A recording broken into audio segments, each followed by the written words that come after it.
All in favor, raise your right hand to say aye. Aye. Aye. All in favor. Aye. We have Mr. Killian on virtually as well. Aye. We hear you, Mr. Killian. Thank you. Yes.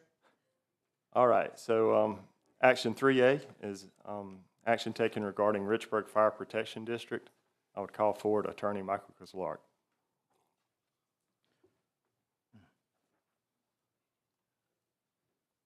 I'm always nervous about this microphone. Mr. Chairman, members of council, administrator, county attorney, thank you for the opportunity to speak this morning. Make sure you get the good side. I'm going to read a letter that was received, an email that was received by the county attorney on October 21st at actually 10:01 a.m. Nicole, we are writing to you as counsel for the Richburg Fire Protection District Commissioners regarding the Chester County Council's efforts to remove the commissioners and assume oversight of the district through an emergency ordinance. It is clear that the county has improperly based its emergency ordinance on Section 2-266B of the County Code, a previously repealed ordinance, making its recent votes on this matter null and void. In addition, we have serious concerns that this hasty process to remove the commissioners without cause has violated the commissioners' due process rights. Finally, to the extent the County Council is relying on a preliminary SLED investigation, such reliance is premature, and none of the, quote, substantive information, close quote, the county purportedly received and relies upon to justify the commissioner's removal has been produced to the commissioners.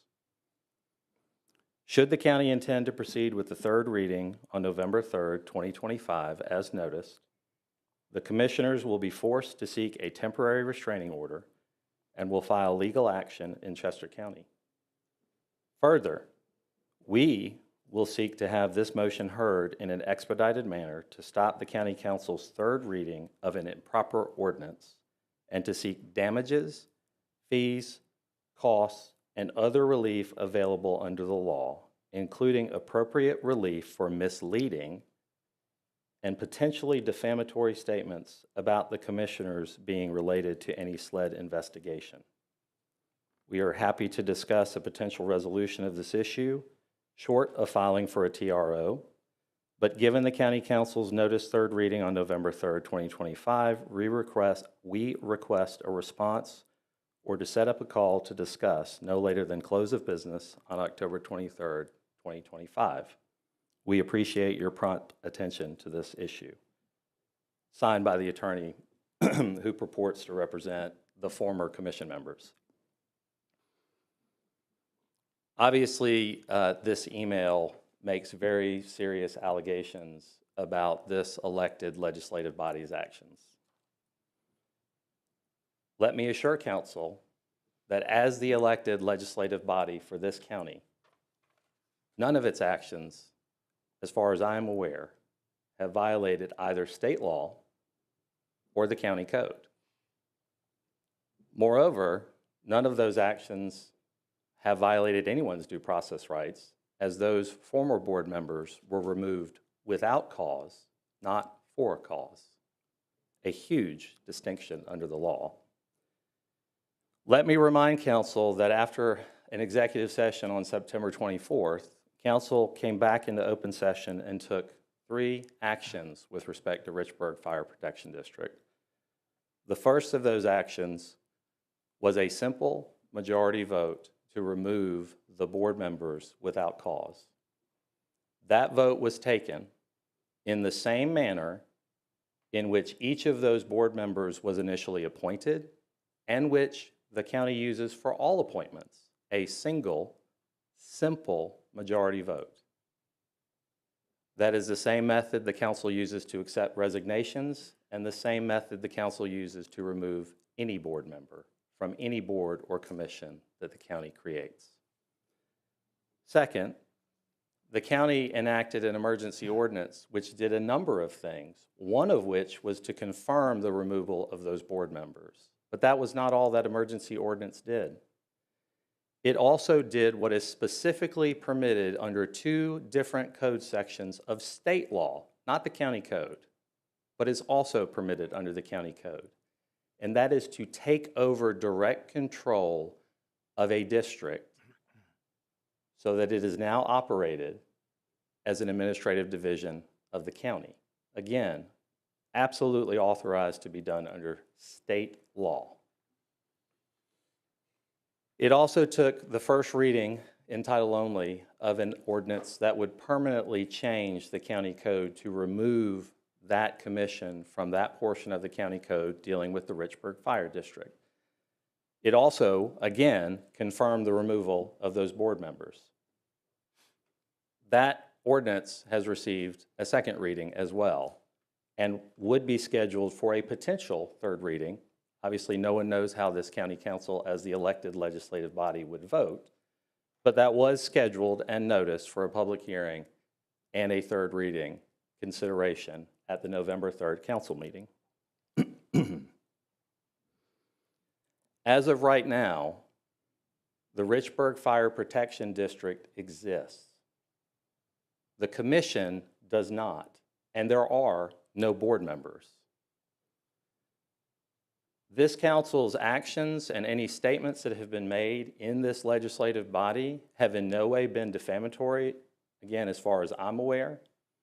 I cannot speak to what any news organization may have misquoted, misstated, misheadlined, miscaptioned, or misconstrued, or what members of the public may have posted on their social media.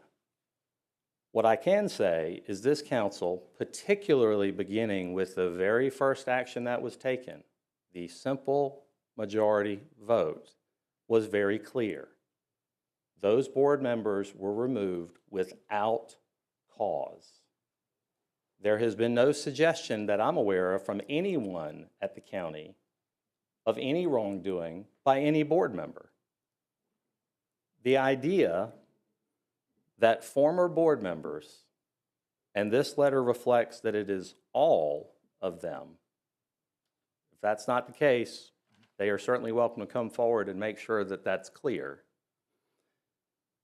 The idea that any former board member has now purported to notice and hold a board meeting of a commission that no longer exists with board members who are no longer board members.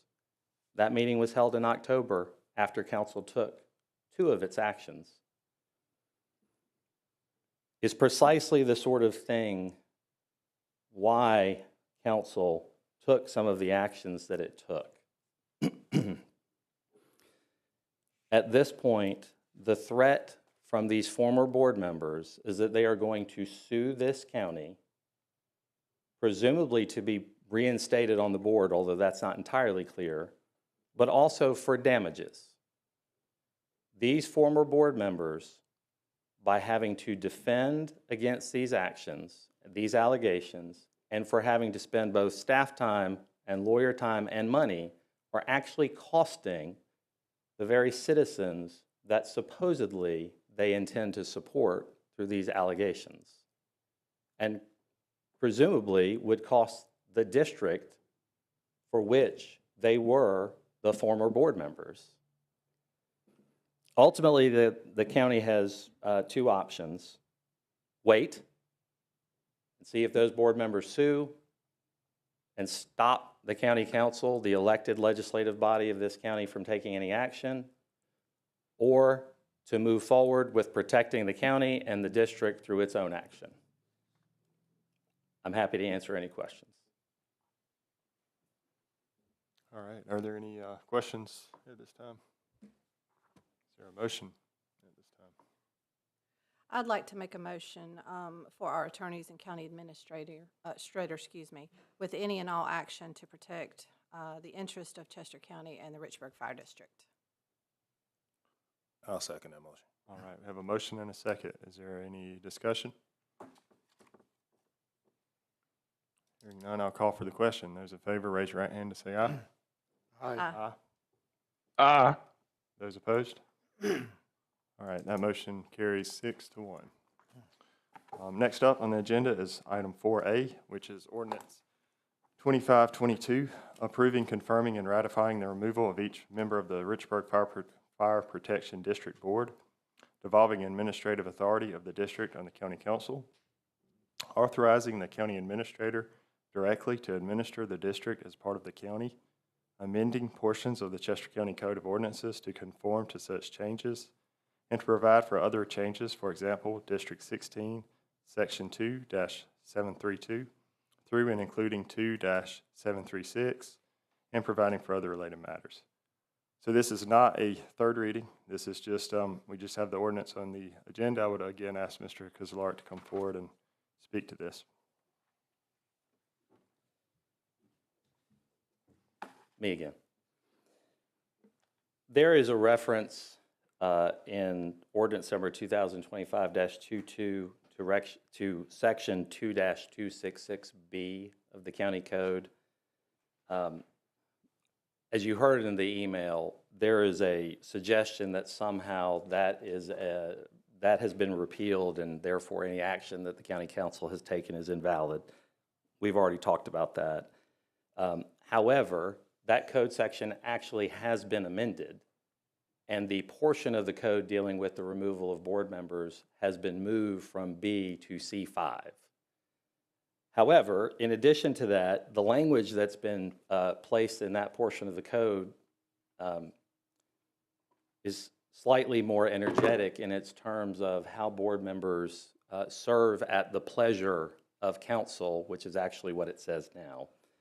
So the recommendation is, and the clerk has a copy of this proposed red line, and each of you should have a copy at your desk, is to remove the reference to sub-item B, because 2-266 is the appropriate code section where the removal of board members, and actually the appointment and service of board members, that entire code section deals with all of that.